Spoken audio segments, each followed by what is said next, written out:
வணக்கம் நேயர்களே, ஃபீபாவின் இன்றைய காலை தியானத்திற்காக உங்களை அன்புடன் வரவேற்கிறேன்.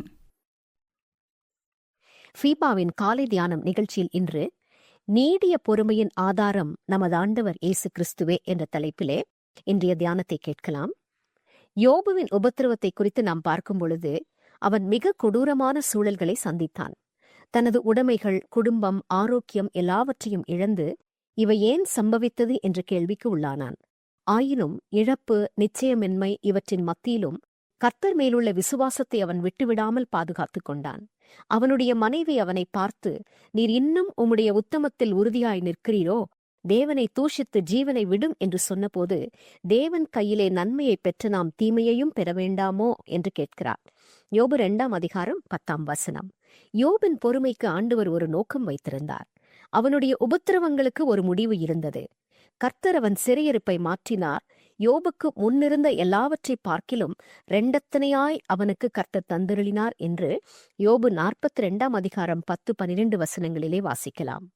இன்னொரு விதமாக நாம் கூறும்பொழுது, அவனுக்கு நேரிட்டவையெல்லாம் எதிரடையாக இருந்தாலும் அவனுடைய மிகப்பெரிய நன்மைக்காக அவர் கிரியை செய்து கொண்டிருந்தார். யாக்கோபு குறிப்பிடும் பொழுது, கர்த்தர் உருக்கமும் மிகுந்த கிருபையும் உள்ளவர் என்கிறார். எந்த கஷ்டத்தின் வழியாக கடந்து செல்கிறவர்களுக்கும் இது மிகுந்த உற்சாகத்தை கொடுக்கிறதாய் காணப்படுகிறது. இப்படிப்பட்ட தருணங்களில் நாம் எதையும் புரிந்து கொள்ள முடியாதவர்களாய் இருந்தாலும் நாம் அறிந்து கொள்ள வேண்டிய ஒரே காரியம், தேவன் அதிக உருக்கமும் கிருபையும் நிறைந்தவர் என்பதுதான். நாம் நிர்மூலமாகாமல் இருப்பது கர்த்தருடைய கிருபையே. அவருடைய இரக்கங்களுக்கு முடிவில்லை. அவைகள் காலைதோறும் புதியவைகள். உமது உண்மை பெரிதாயிருக்கிறது. கர்த்தர் என் பங்கு என்று என் ஆத்துமா சொல்லும். ஆகையால் அவரிடத்தில் நம்பிக்கை கொண்டிருப்பேன். புலம்பல் 3 அதிகாரம் 22-24 வரையுள்ள வசனங்கள். இவை எவ்வளவு மகிமையான சத்தியங்கள் பாருங்கள். தேவனுடைய இரக்கங்கள் நம்மை நிலைநிறுத்துகின்றன. அவரது உருக்கத்திற்கு முடிவில்லை. அவை காலைதோறும் புதியவைகளாயிருக்கிறது. அவரது உத்தமம் மகா பெரியது. எரேமியா மிகுந்த நெருக்கடியில் தனது சொந்த பலனும் நம்பிக்கையையும் எழுந்து போன போது சொல்லுவதைத்தான் இந்த வசனங்களிலே நாம் பார்க்கிறோம். ஆயினும் அவருடைய இரக்கங்களையும் உருக்கங்களையும் உத்தமத்தையும் நினைவு கூறும்போது அவரிலுள்ள நம்பிக்கையால் நிரப்பப்படுவதை காண்கிறோம். தேவனுடைய தன்மை நமக்கு எவ்வளவு உற்சாகத்தையும் ஆறுதலையும் தருகிறது. அவர் இரக்கமும் மனதுருக்கமும் உத்தமமான தேவன். எனவே நாம் முற்றிலும் அவரை சார்ந்து வாழலாம். அவர் நம்மை நேசித்து அதிக கரிசனையோடு நமது நன்மைக்காக கிரியை செய்கிறவர். அன்றியும் அவருடைய தீர்மானத்தின்படி அழைக்கப்பட்டவர்களாய் தேவனிடத்தில் அன்பு கூறுகிறவர்களுக்கு சகலமும் நன்மைக்கு ஏதுவாக நடக்கிறது என்று அறிந்திருக்கிறோம். ரோமர் 8:28. நாம் எப்படிப்பட்ட கஷ்டங்கள் வழியாக கடந்து சென்றாலும் அவர் தமது இரக்க உருக்க உத்தமத்தால் நம்மை நடத்துகிறார். எனவே எப்போதுமே அவரை முழுவதுமாக நம்பி பொறுமையோடு நாம் தொடருவோம். கர்த்தர் நம்முடைய இருதயங்களை தேவனை பற்றும் அன்புக்கும் கிறிஸ்துவின் பொறுமைக்கும் நேராய் நடத்துவாராக. பவுலப்போஸ்தலன் 2 தெசலோனிக்கேயர் 3:5 இந்த வசனத்தை நம்மோடு கூட சொல்லுவதை நாம் படித்து உற்சாகம் அடையலாம். யாக்கோபு 5:11 கூறப்படும் யோபின் பொறுமையையும் ஒரே கருத்தை சொல்லக்கூடியவையாய் இருக்கிறது. அதாவது கீழே தங்கியிருப்பது அல்லது கீழே நிலைத்திருப்பது என்ற பொருளை தருகின்றன. எனவே பொறுமையோடு சோதனைகளை சகித்து கர்த்தரில் நிலைத்திருப்பதை அது குறிக்கலாம். இதற்கு ஒரு முன்னோக்கிய பார்வை இருக்கிறது. அதாவது தற்கால அழுத்தங்களை கடந்து மையப்படுத்த வேண்டிய பொருளில் கவனம் செலுத்த வேண்டும் என்பதாகும்.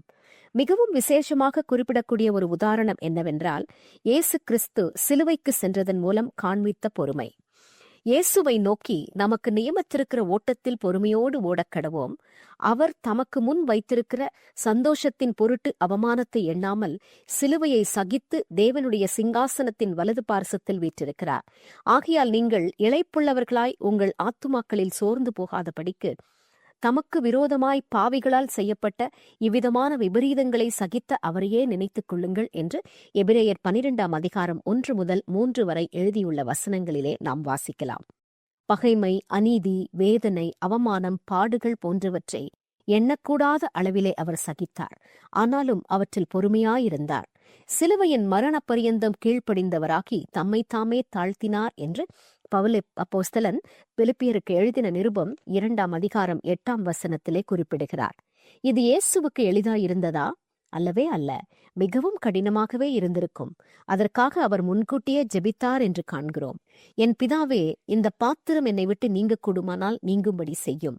ஆகிலும் என் சித்தத்தின்படி அல்ல, உம்முடைய சித்தத்தின்படியே ஆகக் கடவது என்று அவர் அதிக வியாகுலப்பட்டு ஜெபித்தபடியினால் அவருடைய வேர்வை இரத்தத்தின் பெருந்துளிகளாய் தரையிலே விழுந்தது என்று லூக்கா 22:44 வாசிக்கிறோம். மிகவும் பிரியமானவர்களே, அவர் தம்முடைய பிதாவின் சித்தத்திற்கு முற்றிலுமாய் ஒப்படைத்து சிலுவைக்கு சென்றார். அங்கு தமது ஆவியை பிதாவிடம் ஒப்படைத்தார்.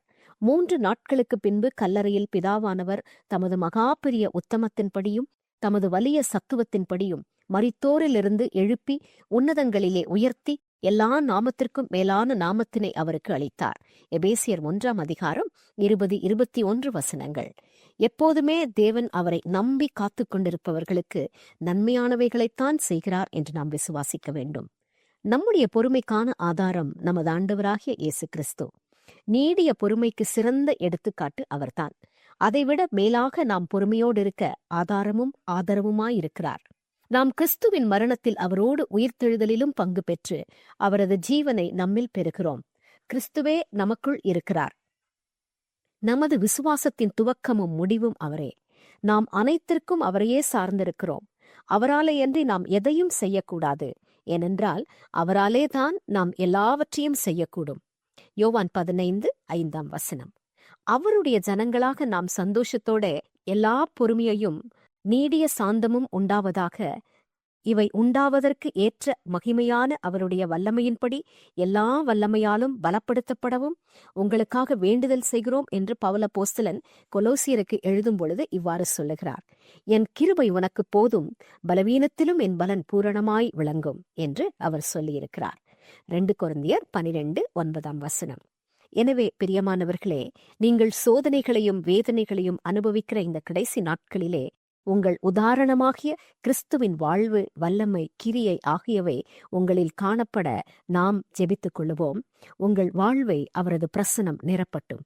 அவரது வல்லமை, பிரசன்னம், கிருபை, அன்பு, ஆதரவு ஆகியவை நம்மை நிலைநிறுத்தட்டும். நாம் சந்திக்கிற எந்த எதிரடையான காரியங்களிலும் செய்கிற எல்லா கிரியைகளிலும் அவருடைய இருதயம் அதை நிறைவேற்றுவதில் கவனமாயிருக்கிறது. எல்லா மகிமையும் அவருக்கே உண்டாவதாக.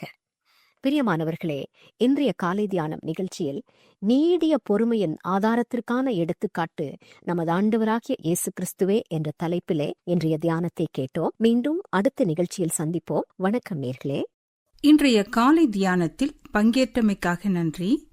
உங்களது கருத்துக்களை பகிர்ந்து கொள்ளவோ மேலும் விவரங்கள் அறிந்து கொள்ளவோ 94585042 என்ற எண்ணிற்கோ அல்லது info@fibaonline.org தொடர்பு கொள்ளவும். தேவன் தாமே உங்களை ஆசீர்வதிப்பாராக. ஆமேன்.